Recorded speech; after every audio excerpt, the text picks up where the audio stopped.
Now we would like to start the first session, G7 Contributions to Global Governance. I would also like to introduce the chair for this session, Minoru Koide, Dean of Graduate School of International Peace Studies, Soka University. Yeah, thank you very much, Masataka. My student at the Graduate School of International Peace Studies. Hello everyone. My name is Minoru Koide, the Dean of the Graduate School of International Studies or International Peace Studies of Soka University. I'm very honored to be chairing this important first panel on G7. And our panel is going to talk about G7 contribution to global governance with three very distinguished speakers on the topic. Our session runs up to 10:15, so that I should ask, although I'm quite interested in your discussion, but I should ask you to limit your excellent presentation in 12 minutes. And we have timekeeper in front of the desk so that you can know how much your speaking time is remaining. After that, after three speakers' presentations, I hope we are going to have an active question and answer session between the speakers, people in this room, and people online. Okay. Let me introduce the first speaker, although he already introduced himself in the first welcome remarks. But yes, let me, Professor John Kirton. He is a director and founder of the Global Governance Program, which includes the G7 Research Group, G20 Research Group, and the BRICS Research Group at Trinity College in the University of Toronto. Professor John Kirton has led a team of analysts at every G7 summit since 1988, and at every G20 summit since the first at Washington in 2008. And today, he's talking about G7 performance, 1975 to 2022. Professor John Kirton, please.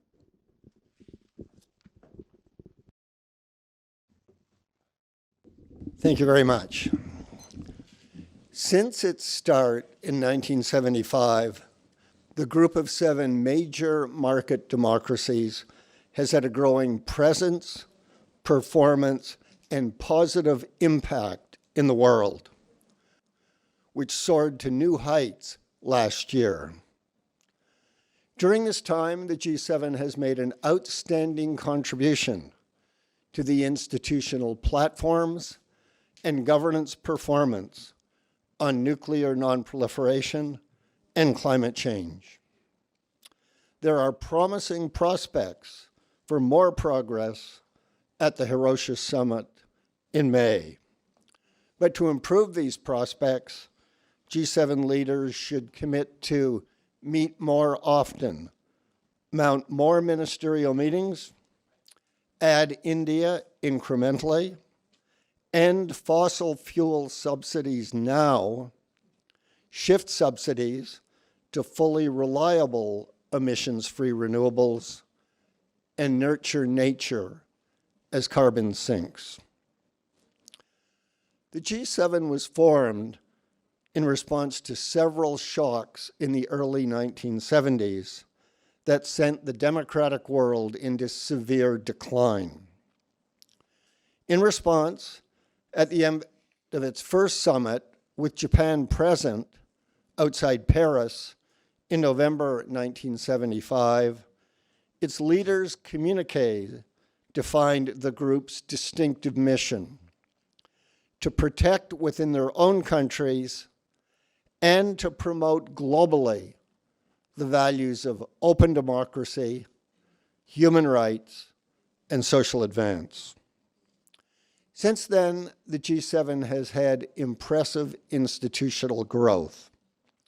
Its annual summits added a special ad hoc one on US-Soviet arms control in New York in 1985. that helped turn the tide in the then escalating Cold War. The next one, also on nuclear nonproliferation, came in Moscow in 1996 for nuclear safety to help a democratically elected Boris Yeltsin win the Russian election that year. A third arose in The Hague in 2014, where G7 leaders suspended a recently added Russia from their club. And last year, G7 leaders held a new high of 6 additional special subjects in response to Vladimir Putin's full-scale invasion of Ukraine and his threats to use nuclear weapons there. By then, G7 leaders were supported by meetings of their ministers for finance and foreign affairs from the beginning, adding trade in 1982, the environment in 1992, and many more since then. Beneath them arose a dense array of official-level working groups, starting with the London Nuclear Suppliers Group on nonproliferation. Civil society engagement groups then arose for business, labor, citizens, youth, women, think tanks, and for universities in the informal G7 or U7 Plus alliance. This proliferating institutional edifice fostered a growing policy performance. It strengthened even after the 2008 arrival of the bigger, broader, more diversely composed summits of the group of 20 systemically significant states, which Jonathan Luckhurst will discuss.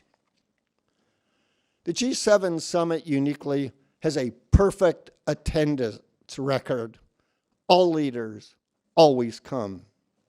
Many others want to join, but since 1977, apart from Russia for 16 years, they have been invited only as guests, chosen by the G7 host each year. The G7 summit, with its exclusivity, status, prestige, and power, is a leader's most valuable and desired photo op. A picture is indeed worth 1,000 words. The summit's length and its leaders' intimate, informal, private deliberations have generally grown. So have their public communiques that transparently tell the world what they have discussed and agreed. The G7 summit is indeed a talk shop or a global hot tub party where leaders reveal to and learn from their only political peers what is really on their mind. Their communiques have increasingly affirmed a broadening array of innovative principles, with democracy and human rights at the core. Their very first summit affirmed the need for energy conservation. The G7 summit is thus a persuasive bully pulpit where the most powerful democratic leaders preach the sermons, telling those in the global pews what to do. G7 summits increasingly make precise, future-oriented, politically obligatory, and often ambitious decisions, commitments, on an expanding array of economic, social, ecological, and political security subjects. The G7 is indeed a global directoire, deciding what it and the world will do. Until 1989, the G7 largely played defense on behalf of democracy against a Soviet Union and system whose influence and ideology expanded throughout the world. The G7's annual summits made 55 commitments at most. Then from 1989 to 2007, after it had won the Cold War and was shaping the post-Cold War globalizing world, this rose to a high of 327 commitments. After the American-turned global financial crisis in 2008, even with the arrival of the G20 summit, the G7 produced a new high of 376 commitments at Elmau, Germany in 2015. And this high performance survived, even when the United States sent to the summit its most isolationist president in modern times. And after the internationalist Joe Biden replaced Donald Trump, G7 leaders made an historic high of 545 commitments at their Elmau summit last year. These commitments count. G7 members complied with them well and recently to a high degree, as Madeline Koch will show. And the G7's institutional development of global governance also grew, as it increasingly offered more outside international organizations greater recognition, guidance, or support. The strongest cause of this rising performance was shock-activated vulnerability. Such shocks make G7 leaders realize that their powerful countries are vulnerable and that they cannot cure this through unilateral action on their own or by relying only on the multilateral organizations they created since 1944. One of the 7 shocks that spurred the creation of the G7 summit was the Indian nuclear explosion in May 1974. It ended the 10-year sabbatical following China's acquisition of nuclear weapons and pushed horizontal proliferation beyond the permanent 5 members of the United Nations Security Council.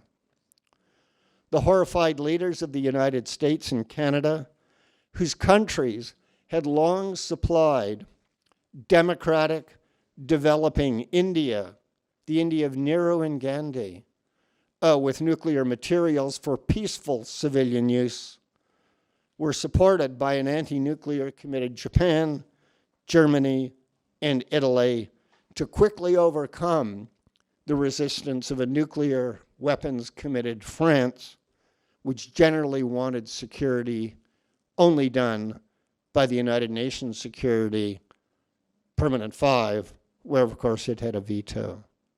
So that's when the G7 became the world's leading political security club. Thus, at the 3rd G7 summit, London, 1997, leaders stated, "Our objective is to meet the world's energy needs and to make peaceful use of nuclear energy widely available while avoiding the danger of the spread of nuclear weapons." We are also agreed that in order to be effective, non-proliferation policies should, as far as possible, be acceptable to both industrialized and developing countries alike. Do these words warrant repeating this year? G7 leaders have now made a total of 263 non-proliferation commitments at their annual summits, and compliance with them has averaged a high 80%. The story is much the same on climate change, as we'll come back to in a subsequent session. From this formidable foundation, the prospects for the Hiroshima summit are very promising indeed. We see this in Prime Minister Kishida's pre-summit tour of his fellow leaders, in the G7 special virtual summit that he called and held on February 24th, in the 14 ministerial meetings that Japan is mounting this year, and in the strong compliance with last year's commitments already at the start of Japan's year. But interim compliance with those commitments on non-proliferation and climate change averages only 60%. So much to do for the leaders at Hiroshima and for us to do today. ありがとうございます。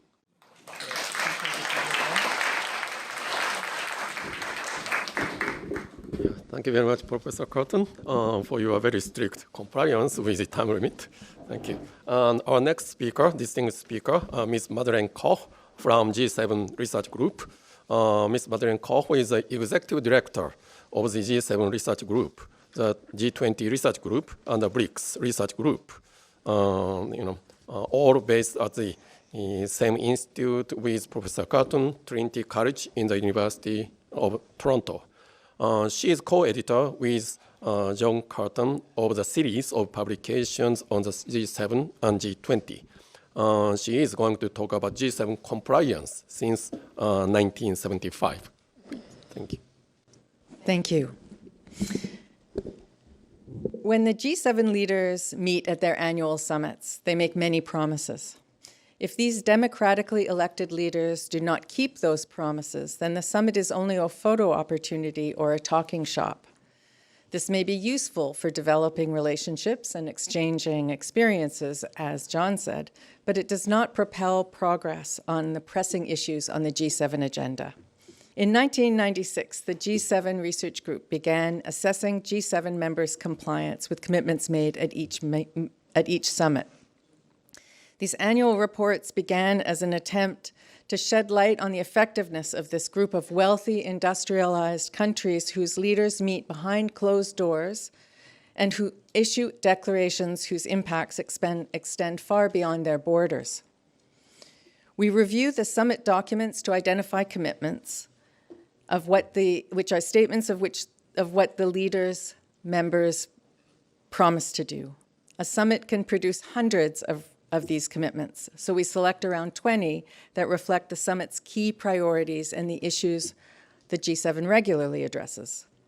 Then we look for publicly available evidence of actions taken to fulfill those commitments, such as budgetary allocations, legislation, announcements in addresses such as the Prime Minister's address to the Diet. So based on our database of 674 assessments of the key commitments made since the first summit in 1975 until the 2021 summit, by the time the leaders met last June, compliance averaged 76%. There have been several phases of compliance. First, George von Furstenberg and Joe Daniels analyzed economic and energy commitments from 1975 to 1987 using their own methodology and found compliance averaged 68%. Second, Ella Kakotsis, who developed what has become our standard methodology, assessed environmental and development commitments from 1988 to 1995 and found compliance averaged 68%. Third, from 1996, so the orange section in the slide, when we began assessing a broader range of issues up until 2005, compliance averaged 75%, but jumped between 63% in 1997 up to 87% for Okinawa's summit in 2000. This was the post-Cold War phase, with Russia included since 1997, making it the G8. Indeed, the fourth phase began with the only summit Russia hosted in 2006 and ended in 2013. Although that phase averaged slightly higher compliance, 76%, there were nonetheless few variations in those years. The fifth phase began in 2014, the year when Russia invaded Crimea and was suspended from the G8, so the leaders resumed meeting as the G7. Compliance with the G7's 2014 commitments reached 84%, but in that phase it dipped to 69% for Japan's 2016 summit in Hiroshima, and the average for that phase was still higher, 78%. That phase ended in 2019, the last summit before the world was changed by COVID-19. Compliance with the two summits since then has been high, the highest ever of 93% with the 2021 summit, the second highest with 89 for the 2021 summit, which makes an average of 91%. And it will likely remain high when the final results for the Elmau summit come in the next few months. As you well know, the G7 agenda spans a wide range of issues, but I will focus here today on today's topics: non-proliferation, health, and climate change. G7 members, as John said, have discussed non-proliferation at every summit since their third summit, except one. Some years it gets more attention than others, but the peak was only relatively recently in 2012 at the Camp David summit. Recent years, it has not been very high on the agenda, although not surprisingly, it has attracted some attention in the last year. The 263 commitments on non-proliferation may sound like a lot, but accounts only for about 4.5% of the total. Last year's summit broke a short, dry spell with 8 commitments. Nonetheless, the G7 has complied reasonably well at 80% based on the 36 assessments conducted by our researchers and above the overall average of 76%. Health has comparatively good compliance as well, 78%, based on 91 assessments. It was also discussed early on and has been on every summit agenda since 1996. It often receives prominence at Japan-hosted summits, especially 2016, which, by the way, issued a statement on responding to public health emergencies. Health has, of course, attracted much attention since the pandemic, a public health emergency. The 687 commitments on health constitute around 12% of the total. Since 2016, with health the topic of 15% of the commitments, that's actually an increasing trend.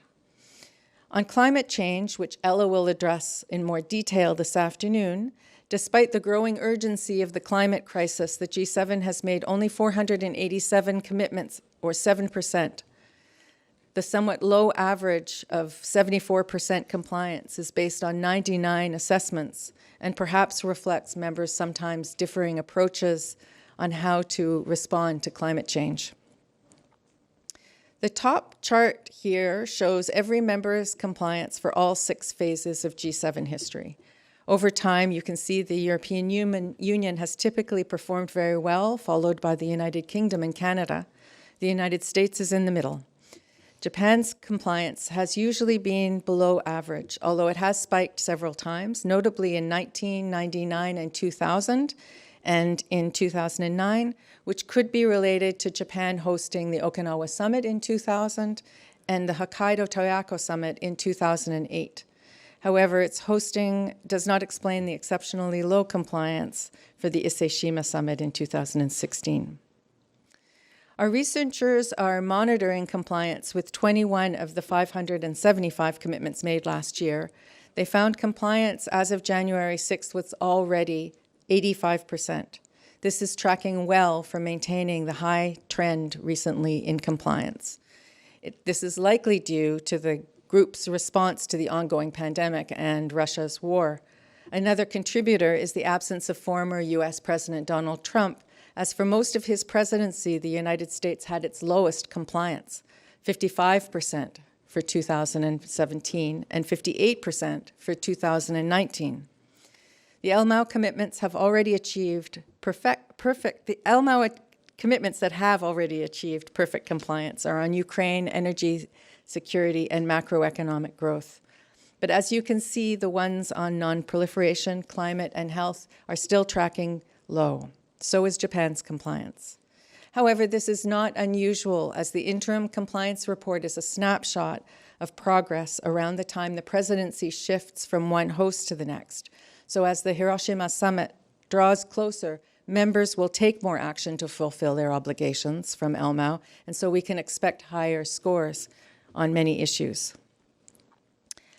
How can the leaders improve their compliance? To answer, I will draw on the work done by Jessica Rapson, Maria Zelenova, Hélène Emerine, and Brittany Warren, and put in a plug for our forthcoming publication, the G7 Japan, the 2023 Hiroshima Summit, which contains articles by all of them, as well as many of the speakers on today's program. The publication will be available for free on our website closer to the summit. Compliance improves generally when summits refer to democracy or human rights, when there are ministerial meetings on a particular subject, and when the G7 establishes working groups or task forces relating to that subject. In addition, the hosting effect can increase compliance. As I mentioned, the country hosting the presidency often has high compliance with the commitments made at its summit. But statistically, it's quite difficult to find robust explanations for these variations. Outcomes may often be determined by still unknown or even random factors, perhaps beyond the G7's control. Nonetheless, the G7 leaders can still do a few things to improve compliance. On non-proliferation, compliance appears to improve when the communique identifies a crisis or threat, such as North Korea's missile tests or Russia's threats to use nuclear weapons.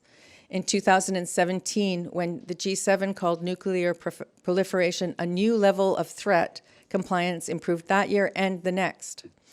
In addition, making more commitments on non-proliferation improves compliance, and summits with low compliance had few commitments. Compliance on non-proliferation also improves when the G7 sets a multi-year target and commits funding. Commitments without a multi-year timeline had lower compliance. On health, there are at least 3 ways the G7 can improve its 78% average. Commitments that refer to the World Health Organization or the United Nations had higher compliance. So did commitments that pledge financial support, for example, to the Global Fund. Hosting a meeting of health ministers also helps. 5 G7 presidencies hosted health ministerial meetings and had higher compliance. This bodes well for the Hiroshima summit, as the health ministers will meet in Nagasaki just a few days before their leaders' summit. On climate, although there have certainly been commitments to mobilize money or support regional initiatives, G7 compliance has been underwhelming. However, commitments that refer to international law have the highest compliance, even today with the democratic decline, rise of authoritarianism, and resulting challenges to the rules-based international order. This supports research that shows a positive correlation between democratic institutions and stronger climate policy. So, to improve climate compliance, the G7 should continue to strengthen democratic institutions and human rights. And finally, it should also set short timetables, as commitments with 1-year deadlines do well, and here too, holding ministerial meetings on climate change improves compliance. Thank you.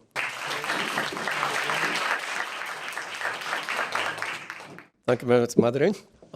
I think many people are interested in your method to measure the compliance with commitments made at the G7 meetings. Thank you very much. And last and third speaker is my colleague, Professor Jonathan Luckhurst, Professor of International Relations at the Graduate School of International Peace Studies at Soka University. His research focuses on global economic governance and G20 relations, multilateralism, and shifting authority, ideas, and beliefs in international relations. Today, he's talking about G7, G20, and UN, United Nations synergies. Okay, please. Good morning, everyone. Excuse me. Thank you very much for joining us here. This conference has been a long time in preparation, but I hope you'll be finding these discussions very interesting. So, let me start with my presentation. So the theme then, the title is G7, G20, UN synergies, but in many ways I'm kind of giving the kind of strategic overview of the situation of the G7, its role in international relations today, and some of the challenges that the forum has as a group. So, looking at the relationship with the G20, with the United Nations, with the agendas of those of the forum, the G20 forum, the UN. And looking at what are the kind of synergies that remain. So we're obviously in a very difficult time This is a difficult period in international relations. We had the tragedy of the COVID-19 pandemic, and now afterwards we have another tragedy of the war in Ukraine and the damaging effects that has had globally, economically, and in many other ways. So,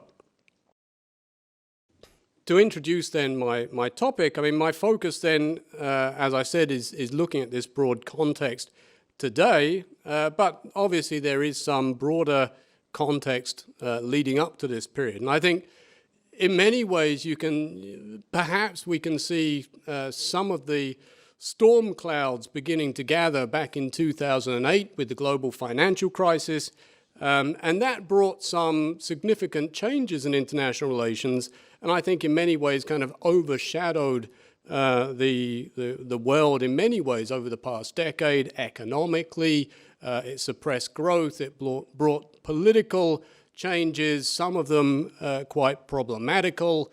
So I think perhaps some of the antecedents of the difficulties we are having today in international relations go back to the 2008 global financial crisis, and no doubt even before and the post-Cold War period, and indeed the Cold War period for that matter.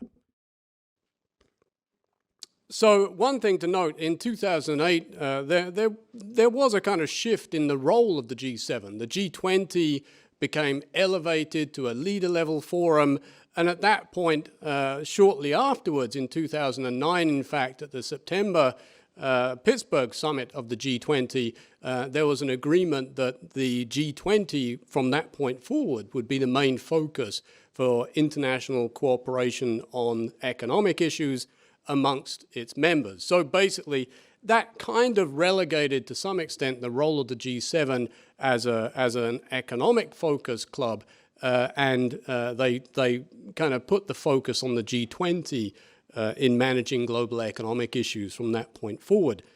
And that reflects another point I mentioned here in the slide, the decentralizing authority in global governance, with the rise of especially certain key middle-income states, China, India, but also other middle-income members of the G20, like Indonesia, Turkey, Mexico.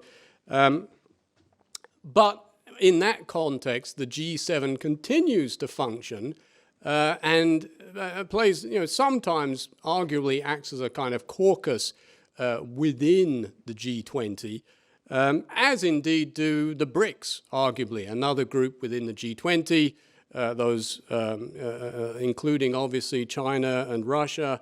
And so the G20 has become kind of a focal point for these different types of states, all of them influential, but in recent times with some very different positions on global issues, at least certainly on security issues, but arguably some synergies remain, some complementarities remain on other issues, including, as I mentioned here in the slide, aspects of the UN agenda. On the UN Framework Convention on Climate Change, for example, we still managed to have the Paris Climate Agreement a few years ago in 2015. Even in the midst of the problems in Ukraine, we managed to have an agreement at COP27 on a new loss and damage fund. The SDGs continue to be a focus for all of those G20 states, as well as, of course, the United Nations in general. So despite this perception of growing division in the world, there are these, these aspects of policy goals that do continue to unite, in a sense.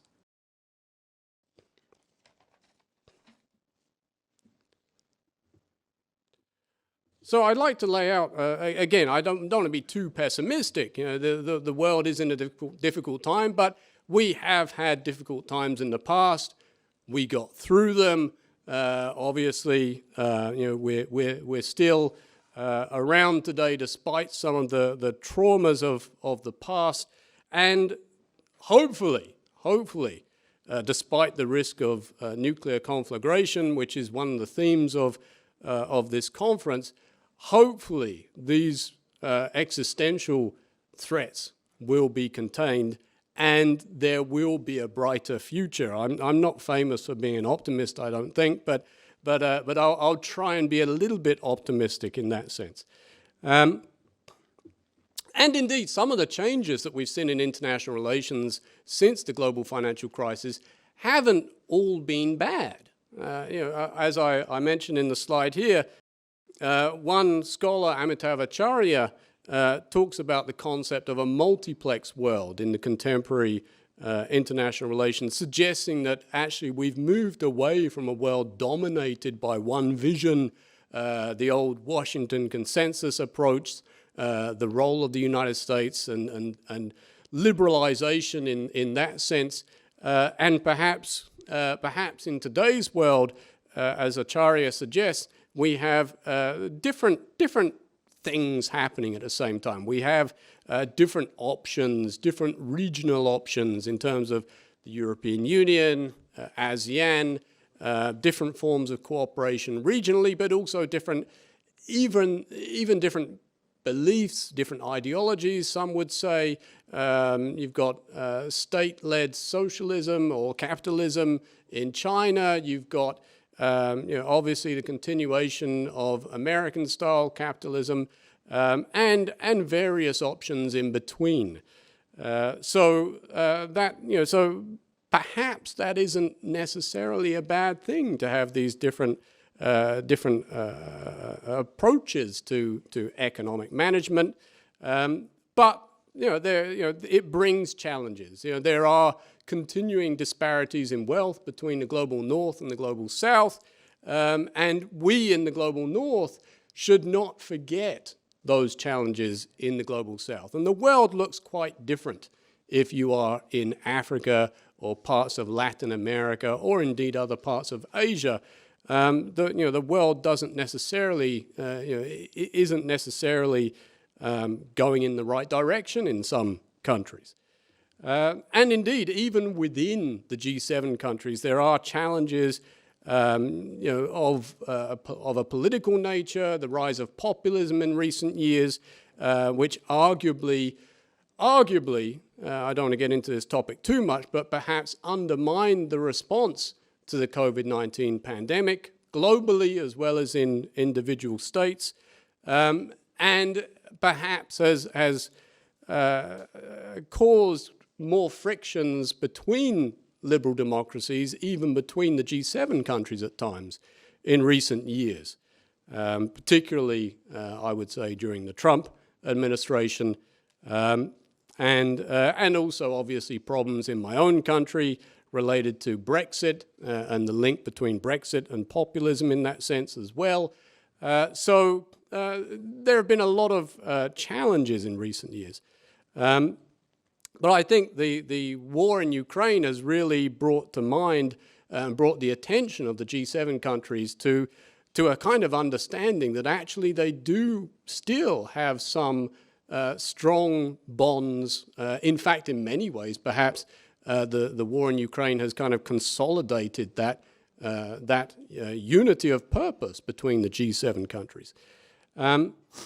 Other challenges we've seen, some people have talked about this idea I've mentioned in the slide, the idea of a polycrisis in international relations, the idea that there are multiple crises that we're facing, again, related to economic problems, supply chain problems, energy issues, the war in Ukraine, of course, COVID-19 and its after effects, climate problems, trying to deal with that, trying to get the SDGs back on track. And in many ways, we've gone backwards on the SDGs in recent times. And also another challenge is the legacy. I would say, this is particularly a point of interest for me, is the legacy of Global South concerns about the G7. There are suspicions about the G7 and its influence in the past. The Washington consensus, in particular, has a very bad lingering reputational damage on the G7 countries, especially in parts of Latin America and elsewhere. And of course, there is a significant concern about double standards on non-intervention, and that is another issue to mention there. So the Iraq invasion of 2003 is something that many people look back on and say, well, aren't there double standards in complaining about Russia and Ukraine? I should move along more quickly now. So what are the opportunities then for the G7? Well, there is a UN Summit of the Future scheduled for September 2004.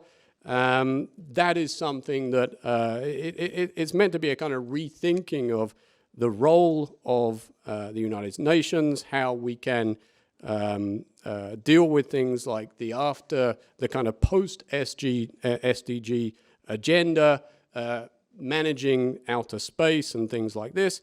G7 engagement with the Indian G20 presidency is another opportunity. How can we engage? How can the G7 have good relations with the Indian presidency? And the Indians playing a very crucial role there in almost mediating with the Russians in the G20 context. G7 engagement with global governance networks, including in the Global South. I think that's an opportunity as well. Engagement with China. Can the G20 have a big influence the G7 have a big influence in China? Should they try to get the Chinese to be more supportive in terms of challenging the Russian activities in the Ukraine? And there are various areas of unity amongst the G7 leading up to the Hiroshima summit on issues like Ukraine, nuclear non-proliferation, which we're talking about today, the One Health agenda, taking a complex, diverse approach to health issues. So very quickly now, because I am going over time, so to conclude, the G7 does need to have an intensive strategic dialogue on what is its role in the future, in what many people are seeing as a new era, the end of the post-Cold War era, and what comes next. I think that's crucial in Hiroshima. That sense of G7 identity, of unity and purpose, is good, but there's a need to diversify allies and partners. G7 diplomatic gains could be made by engaging on various aspects of the UN and G20 agenda, not just focusing on Ukraine, because in the Global South, there are other important concerns that the G7 needs to try and have a positive relationship with those countries. Potential to increase engagement with global governance networks, as I mentioned, across a variety of policy areas. That's another way to reach out by the G7.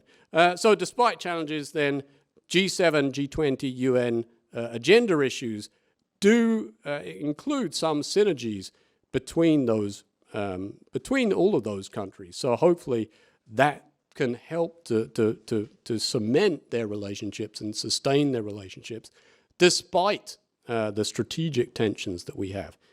So thank you very much, and I look forward to questions. Yeah, thank you, John. Yes, there are increasing number of international institutions, G7, G20, and UN-related organizations, which are working on the same issues, such as NPT, SDGs, climate change. But the increase of international organizations working on the same agenda does not necessarily mean the effective compliance, commitment, and promotion of these issue management. So the issue you brought about is a very stimulating agenda for discussion, I think. So now we have some 10 minutes remaining, so I'd like to invite any questions from floor or people online. But let me start asking question from the floor. Okay. Thank you very much for very stimulating talks. Annemette Fisker-Nielsen here from Soka University. I'm just wondering about you've talked about this as G7 being a sort of talking shop and so on, right? And of course, you've just outlined that that is not the case. On the other hand, right, but there's a perception, certainly, that there may be no sort of fulfillment of objectives and so on, at a sort of general populist level. So also what John just talked about in terms of the populism and the sort of, so I'm just wondering, I have a question to, in a sense, I don't know who would like to address it, but the sense of connecting up with the sort of ground level, if you like, at the media level. So the media obviously plays a big role in disseminating, and what we have just learned now, that actually it seems that more objectives have been fulfilled than is sort of the general perception of it, right? So how to address the gap in the media perception on the general level, which is obviously a huge problem in terms of, all the social media and so on and everything that's going on. So I wonder if you can speak to that. Thank you.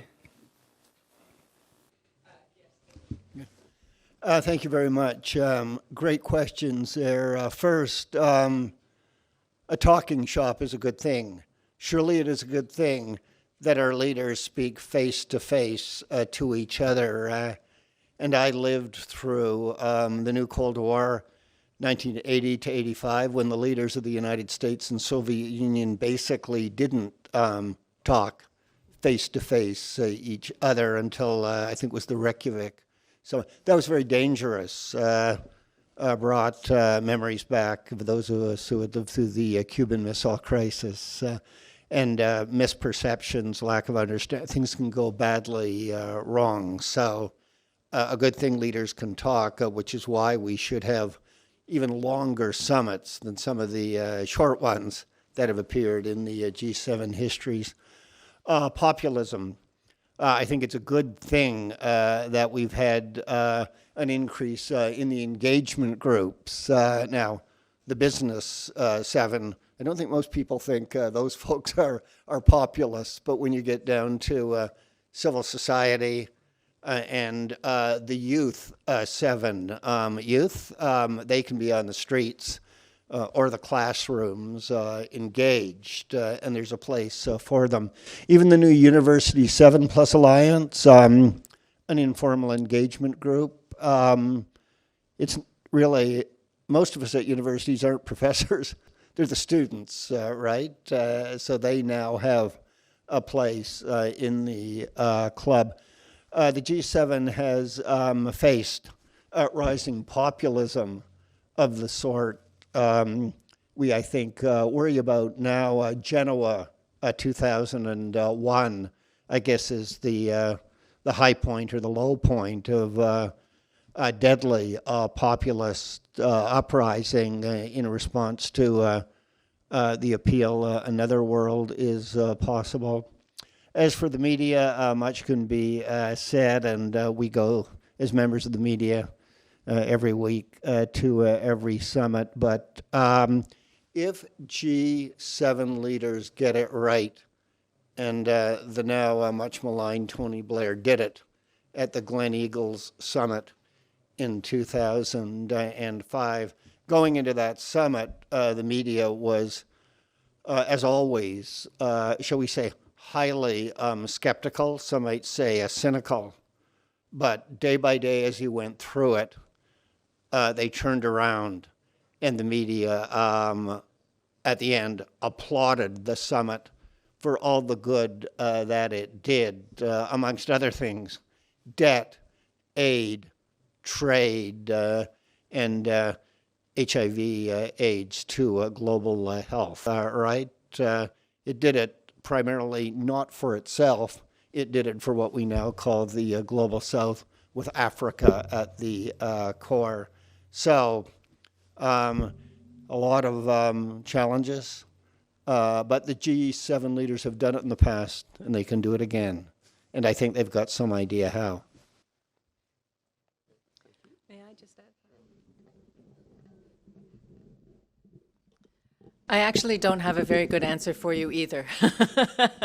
I don't mean to say John didn't have a good answer, but I don't have a very good answer for you on how to bridge the gap between the public perception of what the G7 does, which is fueled by the media, which is always after the most exciting headlines, and also compressed space for getting information across, and what the G7 does, which has, as I said, a very broad agenda and a long-standing agenda, list of items on their agenda, regardless of what the headline items are for each year's summit.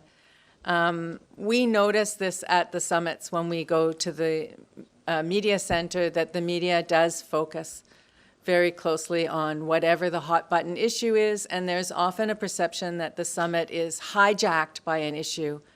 I think that, as we will hear, the preparations for a summit are so thorough, it is almost impossible to hijack a summit. The officials have been working throughout the year to prepare the summit. They've got their ear on the ground the whole time. So it is, in a sense, like the image of the swan that is gliding so smoothly along the water with the feet swimming furiously underneath. The use of social media should be improving that, because the G7 host countries and the member countries, because it's not just on the hosts' shoulders that this responsibility rests, but the G7 members have now a new way to reach the public, and I think that may be improving a little bit. We have not yet done any research into that, however.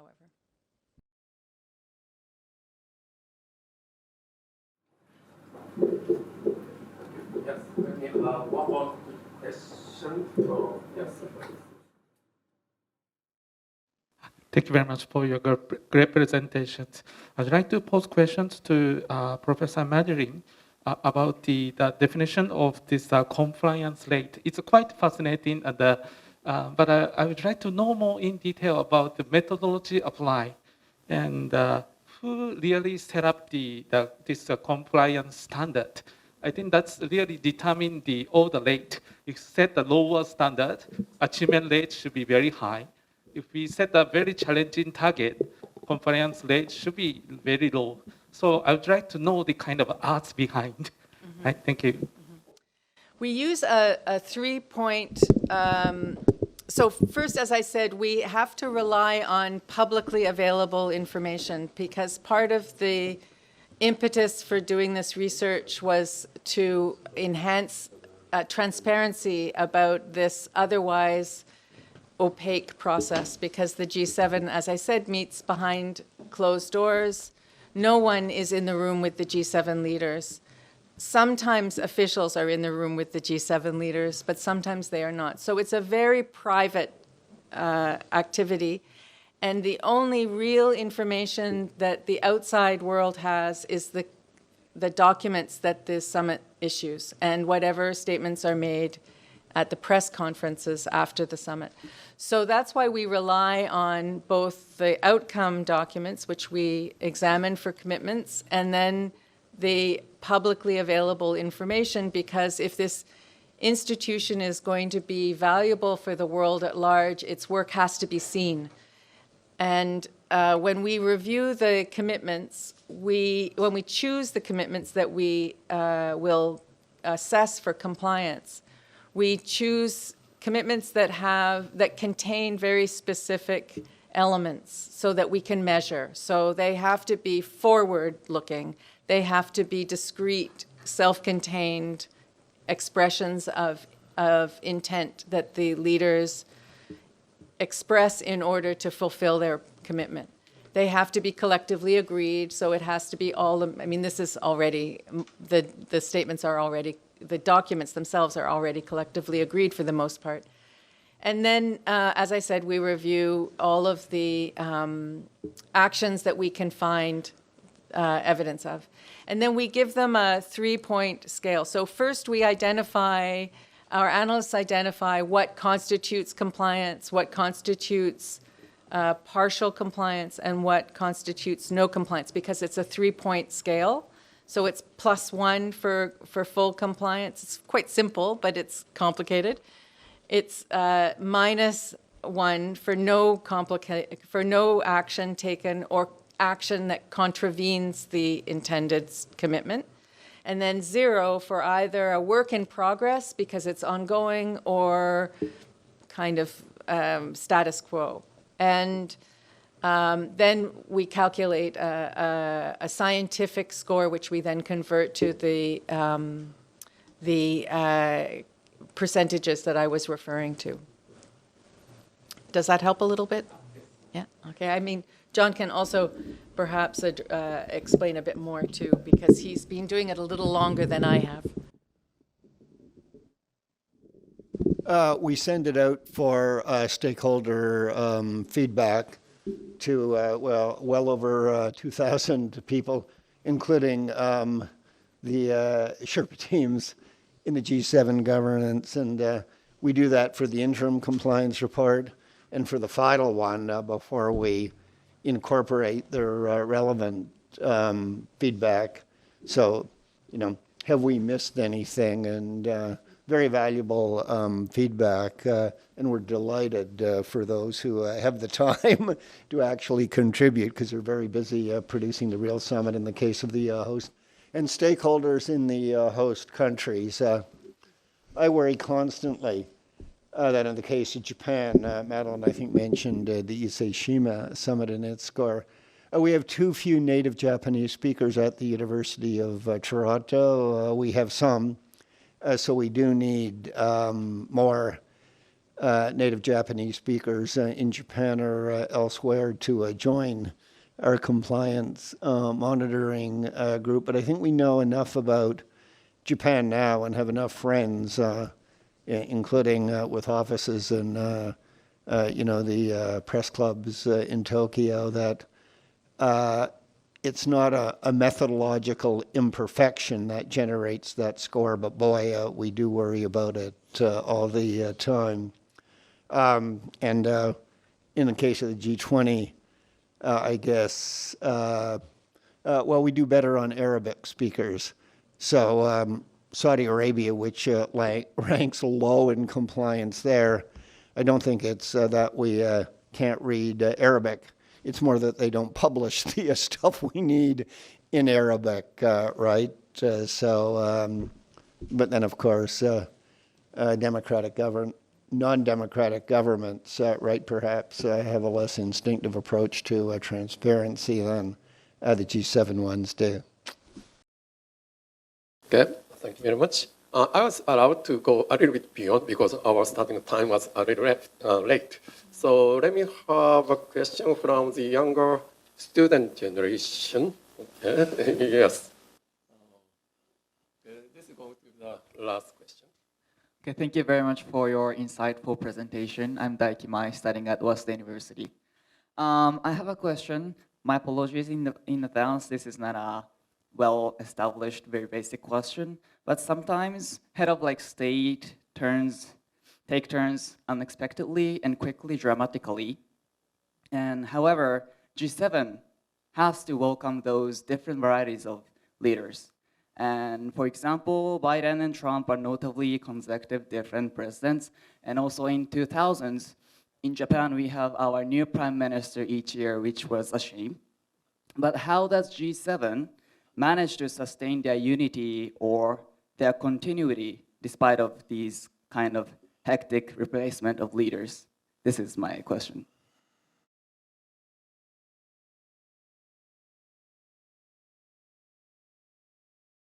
That is a very good question. As I kind of touched on that a little bit in my presentation, it's the G7. I remember writing something, I think, around 2018 or 2019 during the Trump presidency, and I basically made the point that it was kind of interesting. I think it was in France during the French presidency of the G7 that they didn't reach they didn't have a leaders declaration at the end of the summit, but by contrast, the G20 did have a leaders declaration. So it was kind of an interest. The perception is that somehow the G7 is this normative club with kind of shared beliefs, values, etc. But it didn't seem to be obvious that that was true for a few years. And of course, again, I could mention Brexit in the UK, my own country. But yeah, it does seem that there was a period of disunity and disagreements. The big, back in the G20 summit in Osaka, I was there, and the big questions were about climate disagreements, trade disagreements. And it wasn't just the US and China, but also the French and US delegations had a big argument about the text, I think primarily on climate. But the G7 does seem to serve the interests of its members over a long period of time, many decades now.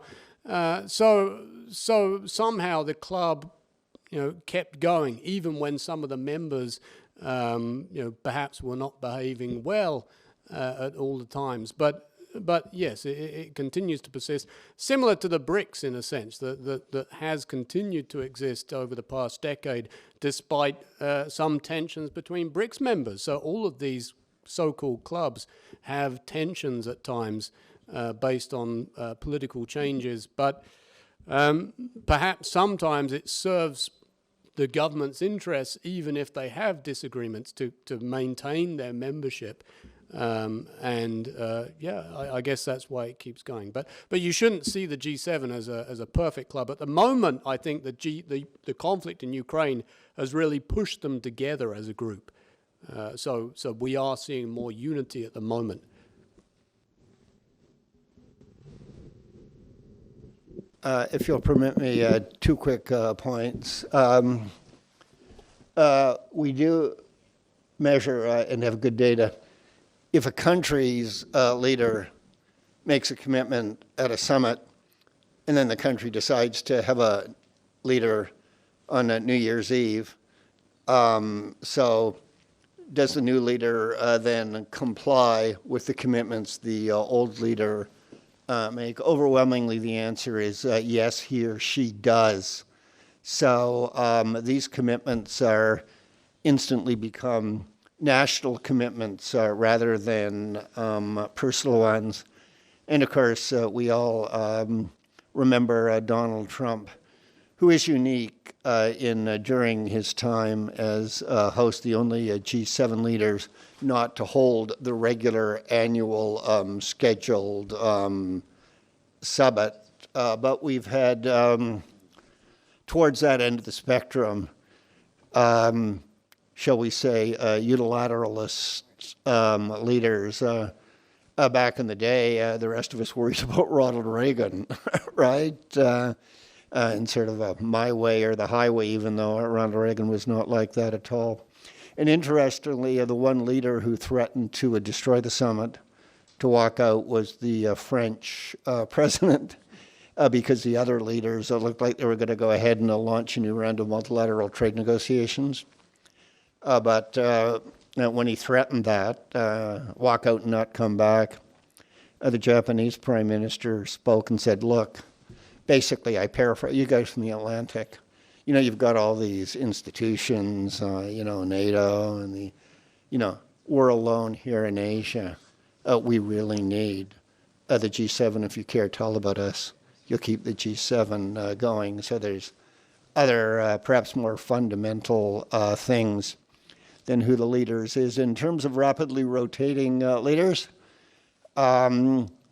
the United Kingdom, I guess, has joined that club in the past few years.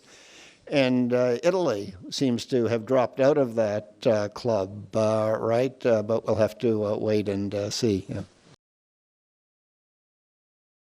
Yes, thank you very much. I'd like to close the first panel by appreciating the three distinguished speakers again, and active and interesting questions from the floor. Thank you very much.